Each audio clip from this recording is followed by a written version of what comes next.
Hi there, Russell Stratton, President and Leadership Champion with Blue Gem Learning.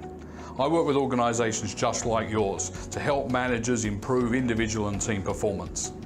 You may remember from one of my previous vlogs I talked about the objective briefing process and a way that we can brief teams in to get optimum success for the projects and the work that they're doing.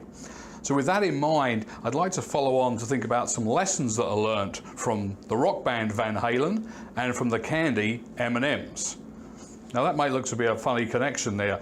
Leadership lessons from Van Halen and M&Ms. So one of the things that we found with Van Halen as a band, as you may know, is when they very first started going out in tour in the United States, late 70s, early 80s, they hit all of the small town markets. So rather than go to the sort of traditional markets of LA, New York, etc., they were hitting a lot of the small towns across Middle America.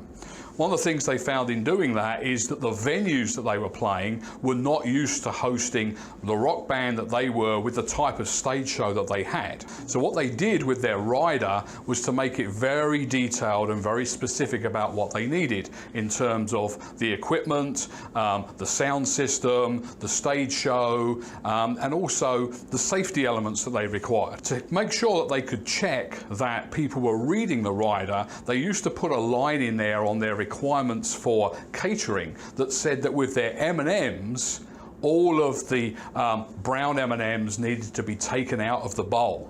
Now, David Lee Roth in his autobiography looks at this and laughs and says the rumour got round that this was Van Halen being rock stars and, you know, making these unrealistic demands on venues, and even known that they cancelled a show because they walked into the dressing room and the brown M&Ms were still in the bowl. The reality of this was quite different. The reason they put that in there to say that they didn't want the brown M&Ms was, as he explained, if they got there and found they were still in the bowl, it meant that the venue hadn't read the rider correctly. And if they hadn't read the rider correctly, what else had not been done?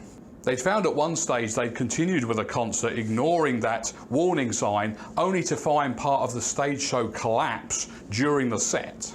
So by putting this rider in, this particular element, it actually meant that they were focusing on that safeguards for safety and performance. So what does that mean for us in business?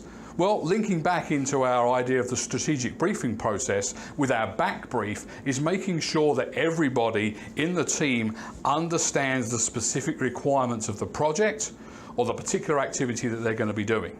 And if you can get people to be able to repeat that back to you so that you're clear that you're both on the same page, you're unlikely to have those disasters take place. Now, in a lot of organisations, it's not going to mean a stage show is going to collapse middle of a concert, injuring people. But it could be costing your organisation thousands, if not millions of dollars if something isn't completed on time or to specification. In future, if people ask you why you're focusing on the details, tell them the story about Van Halen and the M&Ms. If you found that interesting, please feel free to share with your colleagues. And if you'd like to find out a little bit more about the work that I do and the workshops that I run, then check out the website at bluegemlearning.com. And I'll speak to you soon.